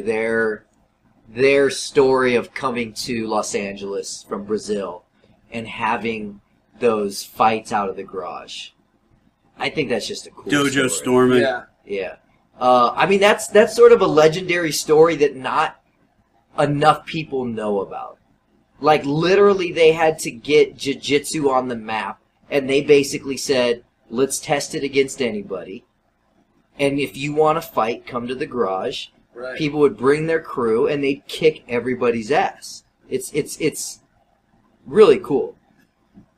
It's one way to do it. Yeah, I mean, it's the hard way. It's the most grassroots It's the hard way, yeah. And they could have done it a hell of a lot quicker if YouTube and Twitter had existed when they were trying to. Could They you had to do this imagine, and yeah. just let the stories go. Yeah, and hope this guy leaves, or the people that saw it go, I'm going to leave this guy's gym, and I'm going to come over here. Right. And I mean, I guess UFC is their YouTube, because UFC was essentially an infomercial for Gracie Jiu-Jitsu. Right. And it worked. Yeah, well, they owned the UFC. Yeah, The right. Gracie's Yeah, owned it, with the, I mean, it was probably like a co-promote thing, right, with whoever Well, did it. Campbell McLaren. yeah, I mean, he had some partners, but... But, yeah, Joe, could Gracie- you imagine Gracie definitely risking owned it. everything? You literally saying, look, no one can kick my ass. And going, let's do it. Bring a camera, pay to see it, and then you kick everybody's ass. They had to be pretty sure that their style worked, didn't they? And then Yeah. they even didn't put the best bet in the tournament. Now, Chill, when By you putting were Hoist instead Yeah. of... Yeah. when you were in Provo at BYU, was there a match? Somebody stormed the room. Did Hickson show up and take on Tank? No, but you're very close. So Hickson Gracie rolls into town to open up Pedro Sauer's gym. Pedro Sauer. Okay. Now, when they What opened, time frame on this? When he uh, freshman in college. Yeah, it was just before I got there. So I got there in 95. This would have been 94, 93. At the So earliest. UFC is on pay-per-view. Yes. And Early years. And Chael was a big mark for Mark Schultz, Uh-huh. and that's why. Olympic That's why. he champion, won. Yeah. two-time world champion, one of the greatest wrestlers ever. The movie. Sure. Fox- Foxcatcher. Perfect. Foxcatcher. Yeah. So, great story, though. So, Hickson Gracie comes to town to promote Pedro Sauer's gym. Pedro Sauer was the sixth Gracie-affiliated gym to open in all of America at that time. So Hickson himself comes out to promote it. What you promote back then, and again, to remind you guys, there's no Twitter, the word Facebook hadn't been created yet, there's no MySpace. So he's doing it the old-fashioned way, which is going to the radio station. So he's at the radio station, and the DJ's saying to him, he's kind of talking about this art of Gracie Jiu-Jitsu. No one knows what it is. Yeah. UFC was around, so a couple people did, but UFC. But no one knew that that's what it was. Right. No one knew it was a promotion. So for Hickson Gracie. says, Right. I can take on anybody. Who's your guys' toughest guy? I could beat him. And the DJ's like, oh, really? Really? And Hickson's like, yeah. And he goes, well, the toughest guy in these parts is named Mark Schultz. He's a 2-time world champion. He's an Olympic gold medalist. And he's a I little don't crazy. think you could take him. And Hickson's like, I will kick his ass. Hickson did not back down a bit. So they call Mark Schultz. And I don't know if this was live on the radio or if they did it off the air, but they called Mark Schultz and got a hold of him. Mark answered the phone. Real quick. For the people that don't really know who he is and maybe did see the movie, he's the one that was killed. No. That's the brother. That's Dave. Yes. He's the younger brother. He's more accomplished. He's still alive. Yeah, but he's lot what's on Channing Tatum? Exactly. Yes. Yeah, that's okay. Exactly Just- right. just so, Channing yeah. Tatum in the movie. So at any rate, they get a hold of Mark. Mark doesn't know that a radio show just happened. They might have called Mark on the radio, but whatever it was, Mark did not know anybody else could hear this. He thought he was being challenged to a fight by some random guy. So Mark tells him, meet me at the BYU wrestling room in 2 hours. Now, Mark's theory, and he's admitted this after the fact, was that if he could do it in the wrestling room, he could do a murder and get away with it. That if it was in the wrestling room, he could do a murder, and I think he calls it a homicide. He's not accountable He's for it. 100% Yeah. yes, and call it while we were working out. Yeah. We were working out. So, right, house show. Yeah, there you go. House show. So he shows up to the BYU wrestling room. Well, when he pulls in, he can't get into the building. There's so many people there. He doesn't know that this whole thing went out on a DJ's radio show. He thought this was a private deal. So, and I don't know either if the call went out or if Hickson then went back in the studio and goes, all right, I got Mark Schultz and I'm meeting him in 2 hours. But anyway, it was so full he couldn't even get into the building. So he works his way through the people. He gets into the wrestling room, which is packed. They make a space, and this guy comes up to him, and Hickson had the blood sport ponytail back then. Awesome. The long ponytail. And Hickson comes up, introduces himself, and he says, no biting, no eye gouging. When we get to the mat, no strikes to the face. Other than that, anything else goes. Well, Mark Schultz had never trained a day of fighting. The UFC had he's a straight-up wrestler, and he was done wrestling for about 7 or 8 years. So he hadn't entered UFC yet, because he did go into UFC. Okay. No, He went to Absolutely UFC in '96 in Detroit against Gary Goodrich. And That's he won, right. didn't he? He won. And he Yeah, won. yeah. And And that was it? Not to take away from the story. Keep No, going, well, keep going. But he- Hickson does did set this other these match. rules, which Mark Schultz is mad about to this day. He's mad because he thought he was showing. Oh, yeah, and he's telling you the story. I was going to pull out his jugular vein. And I was going to blah blah blah. Now people can talk tough. When Mark Schultz tells you he was planning to pull out a guy's jugular vein, he was planning to pull out his jugular vein. He's telling the truth. He was going to do a murder.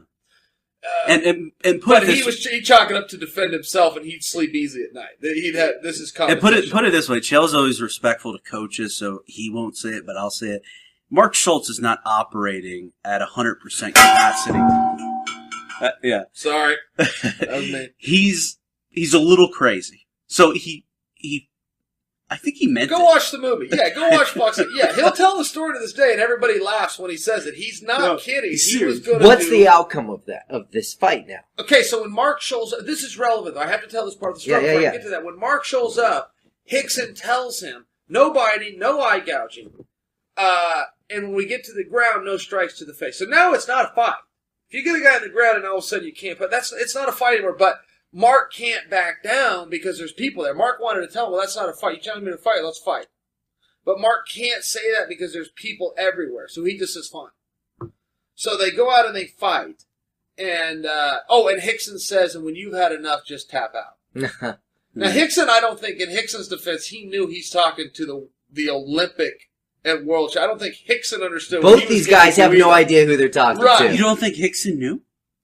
Or didn't know what? I don't know. Maybe Hickson was that. I don't fearless. think. I don't know. Mark Schultz in his prime walks in a room. Sure. You're like, that guy's a You fucking take one badass. look at him. Yeah, he's got the ears, the crazy eyes. He's muscled I mean, he's up. 55 years old. He's still formidable. He still put those crazy eyes on you. You look at those ears, and you know He did a thing on Flow Wrestling, like a documentary with Mark Bader.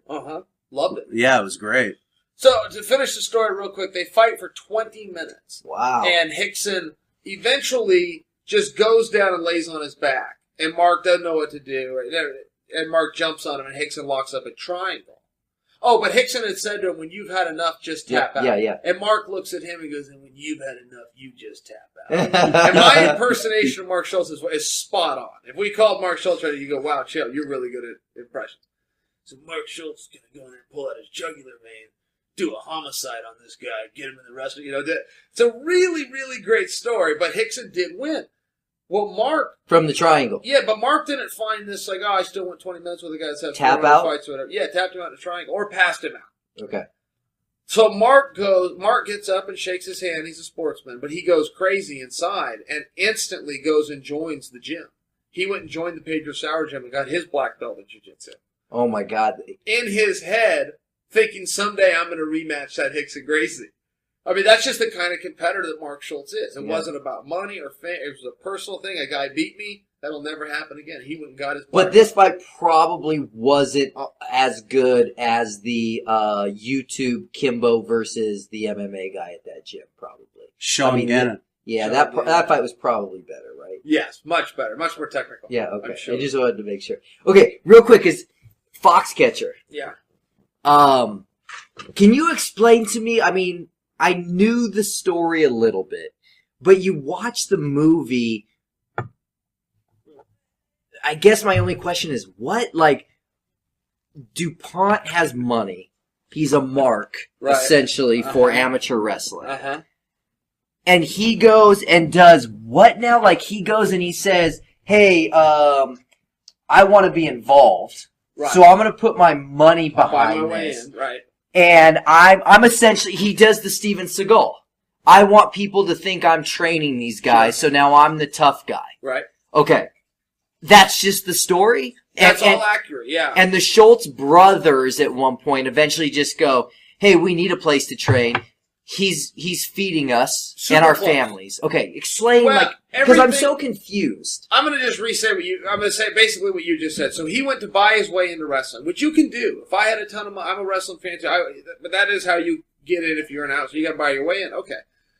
Every NASCAR, whatever. But yes, wrestling was no different. So he made a deal with USA Wrestling. He put up $500,000 a year, guaranteed, in exchange. The national championship was then named after him, the Johnny DuPont Nationals. Okay. And then he creates a wrestling facility there on the farm, at Foxcatcher Farm. Now, Foxcatcher Farm had the mansion he lived in, but then a whole bunch of homes were on it as well. Yeah. So he could bring these wrestlers in, give them a home.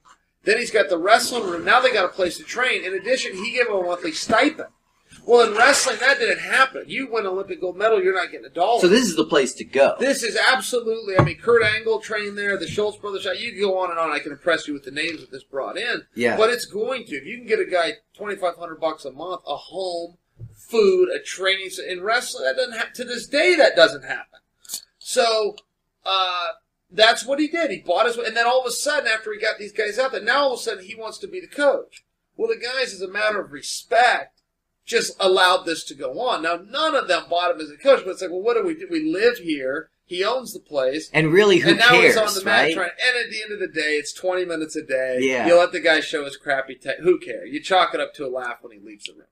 So, at any rate, that's what happened. And the guy was crazy. He had no level of success. He was a billionaire, but he didn't succeed at anything. It was family money. He's a DuPont. Yeah. So they just gave him this money. But they didn't really explain in the movie so much. Is there a story as to why he did what he did? The murder, or why did he get behind wrestling? The murder. No one has any idea, and he never spoke on it. Something happened where he got his feelings hurt. He had mental issues to start with. Something happened very small where he got his feelings hurt, and he took out the gun. I believe it was a .38, and shot him repeatedly at essentially point blank range, 50 feet. And then he was a marksman. Don't forget that. But John DuPont trained the Philadelphia Police Department in marksmanship. So I mean, he actually was good at something. Is my point. Yeah. And then I don't even know if I think the movie ends with his capture. What happens with the team at that point? So the team, this is good because this is good. So DuPont goes to prison and never gets out. When they bring him in, they don't release him on his own recognizance. He never gets out. Eventually, he died in prison. But when he went in, he still had these deals in place with certain guys who were training for the Nationals, and this was in '96, which means the Nationals feeds right into the Olympic trials. '96 was Olympic year. So you've got the finest wrestlers in America. Kurt Angle is one of them. Used some wrestling. The Brands brothers, both Olympic medalists, world champions. I mean, big name wrestlers. Mark Kerr. You have these big name wrestlers, and they still had deals with Foxcatcher. Well, even from jail, the estate was paying these guys. So these guys get to Nationals. Now, they're bros with Dave Schultz. They're disgusted. They're everything else. They're under contract. So when they got to the Nationals, they still represented John DuPont. They still represented Foxcatcher. They wore the uniforms. They put it down on the sheet. But, Chael, was there really a contract? They were getting... They regret their decisions greatly to this day and have profusely apologized to Dave's family, and his wife, Nancy, accepted their apology, even though it really... Didn't Nancy start her own wrestling club? Yes, she did. Right away. Weren't you a member of it? I was a member of it. I know all of this firsthand. Nancy was greatly hurt, but she accepted their apology and has forgiven them. And these guys were kids, in their defense, they were kids. How do they know that this does... Yeah. Angle was a boy. I mean... It's not. And what was the vision on this is very clear. It really wasn't that clear back then. Angle rep Foxcatcher? Yeah. Wow. But Angle was trained by all these guys were trained by Dave. Dave Schultz was the head coach out there, so they respect. They just didn't know what to do. It's like, hey, we're still everything's moving forward. We're just John's gone. That's how they looked at it. So this is no different than if I had some money behind me, I can start a gym and I can go to you, Chael, and I can go, listen, man, I'm gonna put you up in a house. I'm going to pay you this per month. Bring your family in here. I'm now Chael Sonnen's head coach. Yeah. I can tell you go get these other guys. It is happening. The Black Zillions have essentially done it. And the hope is that will catch on more and more. But it hasn't. Glenn Robinson's done a great job of organizing. But I would obviously call in a head coach. In Glenn's defense, he never calls himself a coach. That's true. Well, I didn't mean it as a. He hires a real coach. Yeah, I think I think that what Glenn's doing is awesome, and we wish as an industry this would spread. If you got more of these NASCAR type guys, Glenn Robinson is a major NASCAR type approach to MMA, where he's going, listen, I'm going to roll out the red car, Mark Cuban style approach. I'm going to do everything right, and just hope that turns into a really good team. And it's a loss. It is a hobby for him. So, but if we had more guys like that, if we have guys like this all over the country. Well, So he's taking a loss on that, but he's a fan. He wants to be involved. This how he it's a hobby. Is he walking with them to the cage and standing on the cage? He doesn't. No, none of it's for him whatsoever. No, which is weird. I think he should put himself. I think he deserves to put himself in there more, but it doesn't appear to be his interest. I can only remember a few times people would thank him in the ring, and it was it kind of looked like it was rehearsed, like he was told. Thank Glenn Robinson. Right. That doesn't mean he was told by Glenn. But Chael, I get this will be disrespectful to anyone who's ever trained you or worked with you, and I don't mean it that way. Sure, go ahead. Has there been a fight that you've won that you would have lost if me and FRB were cornering you in a fight? And I'm not talking about because they're so important, because they got you there, but once you're there... You would have won a lot more fights with me in the corner. Come on. I'll answer it two ways. Had you guys coached me, it would be different. The coaching was incredible, the preparation. The night of the fight, the actual corner is much less important. Now, corners don't know that, and they would be insulted. And I don't mean it that way. I don't mean it that way when I say it either. The preparation beforehand, though, the hay was in the barn. Although he's had a couple of jamokes. He's had a couple of jamokes in his corner. Over time? Yeah, I'm sure you know who I'm talking about. Well, yeah. I've been fighting since 1997. Yeah, I've had a little bit of a revolving door there. But, Okay. but the actual no, and now I'm told in the boxing world that that's different. I'm told that in a boxing world how important your corner is. I'm not positive that's true. I think the boxers say that to be nice. Well, I could say from a fan watching both on television and hearing the corners, it seems like there's more of a strategy given in a boxing match. They come back, hey, hit this 1-2, this, that, blah, blah, blah. When I see in UFC, it's more like you got him. This is your round. Go out there, impose your will. It's kind of like, so it's already programmed in me. Right. You're just reminding me of what it is I have to do. Have you ever gotten instruction between the rounds that made you win a fight? No, I never have, but I mean, it's definitely been helpful. Again, I'm talking specifically on this about during the competition, not preparation. Yeah. But, no, but here's my problem, Brian. I don't know that goes for all. Most athletes are like me, but not all. The problem that we run into is we're exhausted. It doesn't matter how hard you train, what kind of shape you're in. You can't process it. You can't process it. We are absolutely exhausted. In between rounds, all you're trying to do is get some air, hopefully get a drink of water, and just relax for that 60 seconds as best you can. It is a terrible experience. The whole thing in the ring is a terrible experience. And there's no ability to process or focus or listen. You know, when Matt Lindland used to corner me, he would talk to me, and I'd be processing, just dying, just sitting on the bed, dying, just trying to get my air back so I can go back and, sprint again for 5 more minutes. And he would then want an acknowledgement. Do you hear me? Do you hear me? And I'd have to look at it, and then he'd want to talk. He'd want me to respond. It's like, Matt, do you not see how tired I am? But he is an athlete, never got tired, so he didn't get it. Matt operates on a different level of toughness. There's tough, and then there's Matt Lindland tough. You're right. He is different. Yeah, he's a different breed. What is your? Do you have like a favorite Matt Lindland story? Yo, Matt Lindland stories are so good. I mean, they're legendary. Like, yeah, I mean, my favorite is what he did with the Cuban when with the teeth, and I'll happily retell that story. Yeah, let's hear it, man. All right.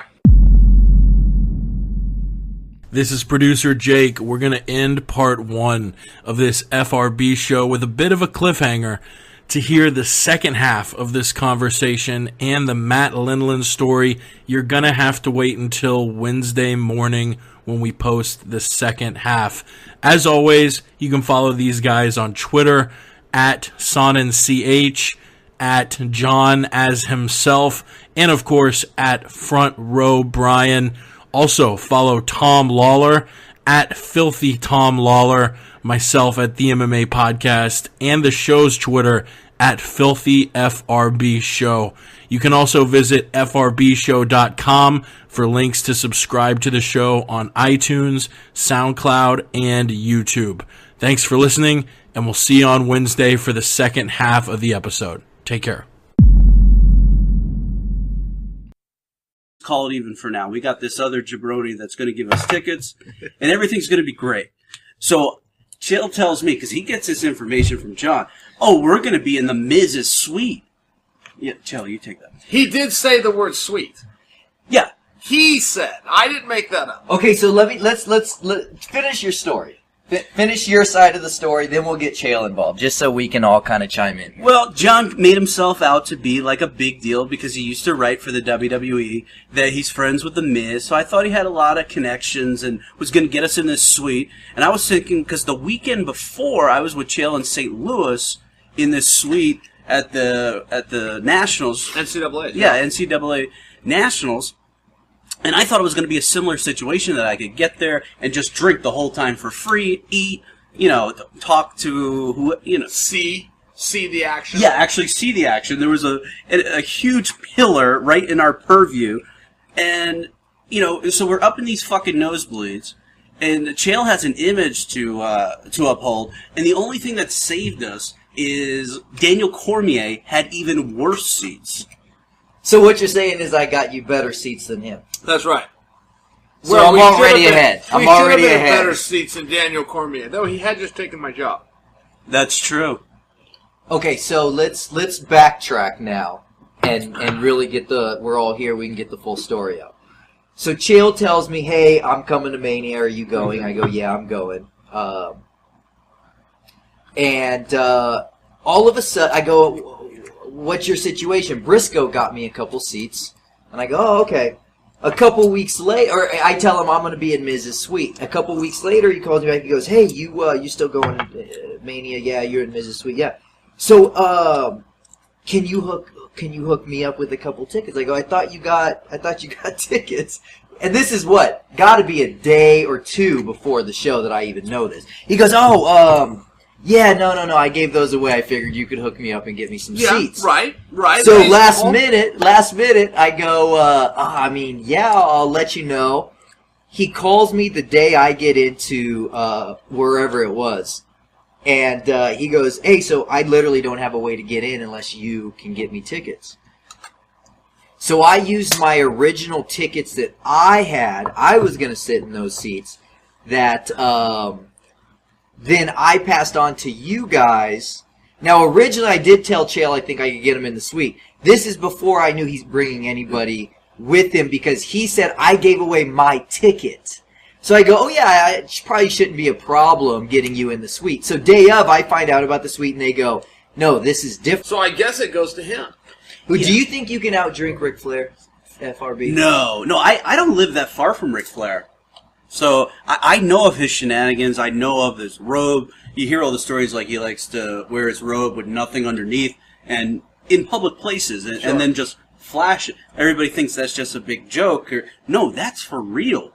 And because he's Ric Flair, he just never gets in trouble for it. And shouldn't. Yeah, he's got if the robe stays closed, he shouldn't be in trouble. No, I'm saying he will open the robe. Well, then we got problems. That's not great. Have we announced that we're literally all under the covers in this bed in this hotel suite? Like this is like a old school like Playboy channel confessional kind of thing going on. It's kind of cool. You know the kids are going to believe that. You know, when I was walking through, yeah, they will. I was walking through the front door here at the Orleans, and I had a flashback of the last time I was here. It was 8 years ago. I saw George Carlin do stand-up at the theater, and I think within 8 months, George died. He died the weekend Forrest and Rampage fought. Yeah. I remember seeing it on the internet. For the title? The first time? Or yeah, Forrest won the title. And, man, George Carlin, his material is just legendary, timeless type stuff. Are you a fan, John? Yeah. I couldn't tell you any of his bits off the top of my head, but he was great. I mean, he hosted the first SNL, which was great. The first ever? I think, yeah. And I think there was a story where he either pitched it or the original concept was he was going to be the all-time host, or he pitched something like that. It obviously didn't happen. But my favorite bit was he was talking about the people that want to save the planet, save all the animals, all the endangered species. And he says, something like, we don't even know how to take care of ourselves. And you're going to save the fucking planet? Let me tell you, the planet's just fine. The people are fucked. That's a good bit. It's a great bit because it's kind of everybody thought George was kind of this left-wing lunatic, when really, if you really analyze a lot of the stuff he said, some of it was right of center, some of it was very libertarian, and then some of it was very liberal. Like he started talking about abortion and things.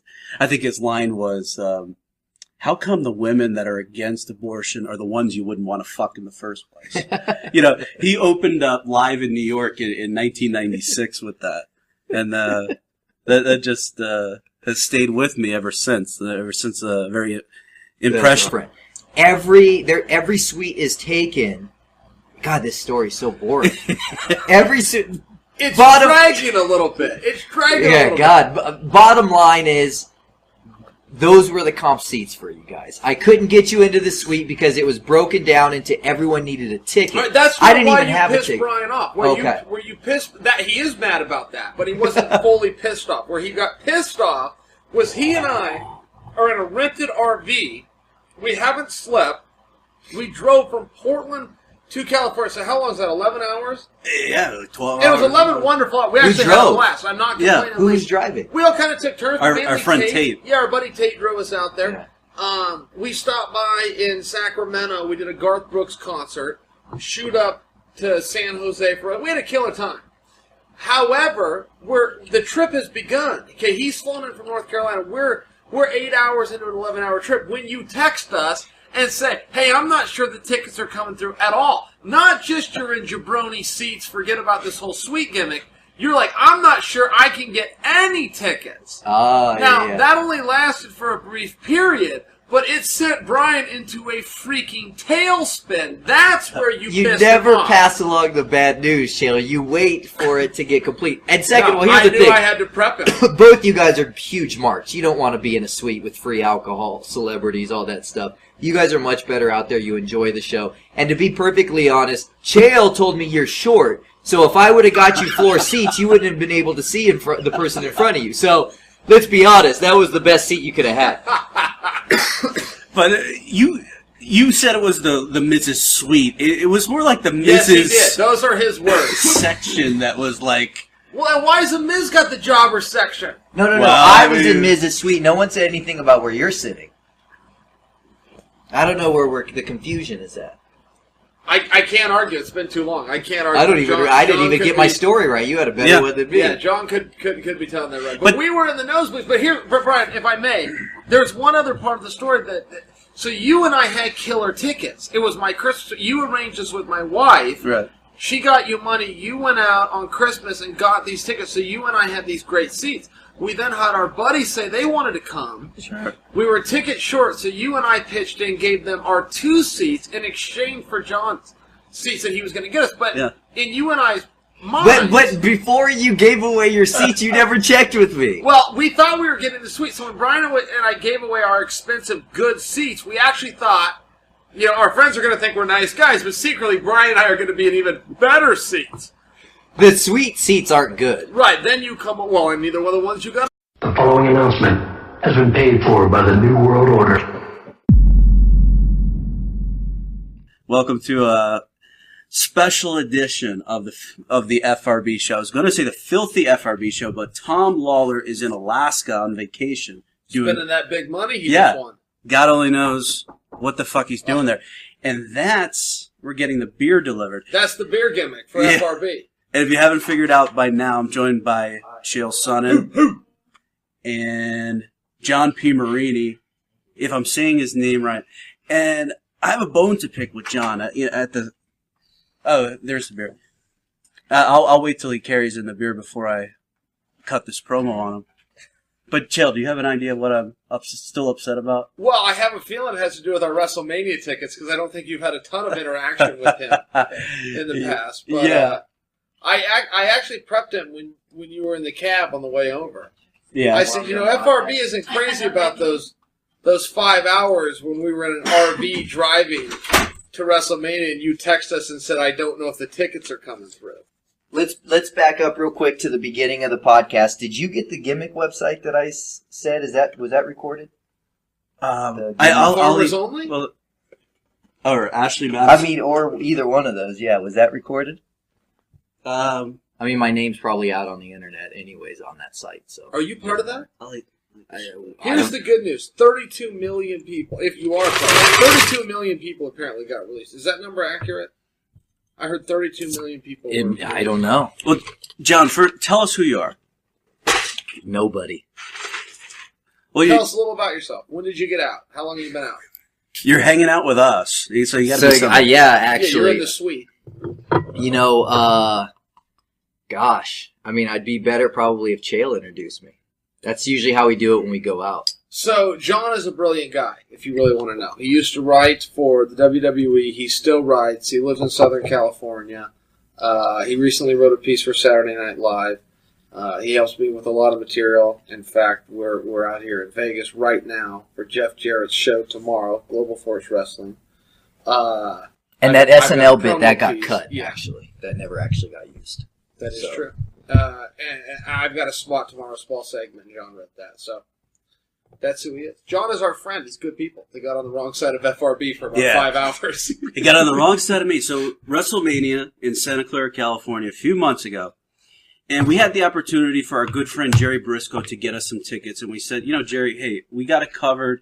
You're always very helpful to us, but we don't want to take from you this time. Well, let's just no, but the booze is free. That's good enough for me. That's true. Yeah. Well, I apologize. Next the year air is we'll get conditioned.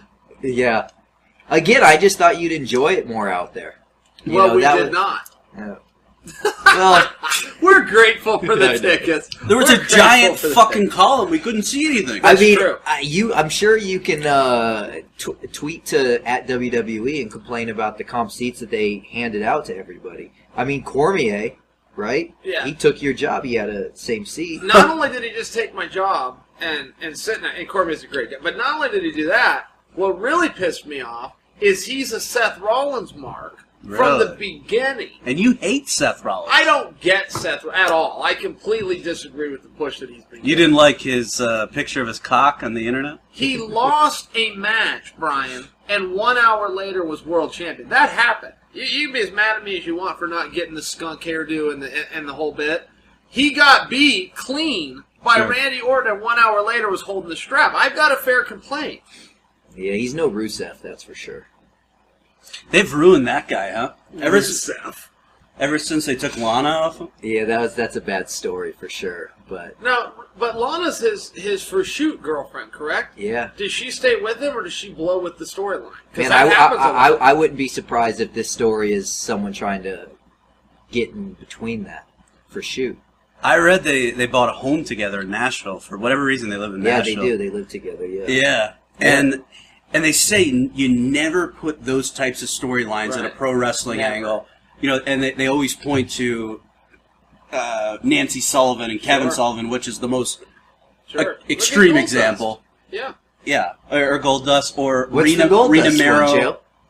or Mark Goldust Mero. and that blonde gal, Terry Reynolds. Terry. Yeah, they hit Splitsville too. From what story? Yeah, Marlena. Her name was Marlena. Is that what her name That was her was? character. Hey, John, I need another beer. cold beer gimmick. Yeah, I was just on a fucking plane for 6 hours. Wait a minute. What do you know about the Goldust story? There All I is no know- story. Well, they did split, and They it was did part split. of the Yeah. I just because we were talking about. Jake the Snake Roberts' wife with the Rick Rude angle. It happens all the time. These characters mark out for their own gimmick. It happens all the How time. about Deborah McMichael and Steve McMichael? Sure. Yeah. And Who- then Stone Cold. She Steve has McMichael, not the changed. biggest jobber in the history of Four Horsemen. Who would you Well, say is a Paul- worse Four Paul Horsemen? Roma's worse. Yeah, Paul Roma or Steve McMichael. Honestly, I thought it was Steve McMichael, and I watched wrestling, I watched the Four Horsemen, and I know Paul Roma, and until you just said that, I never knew he was a horseman.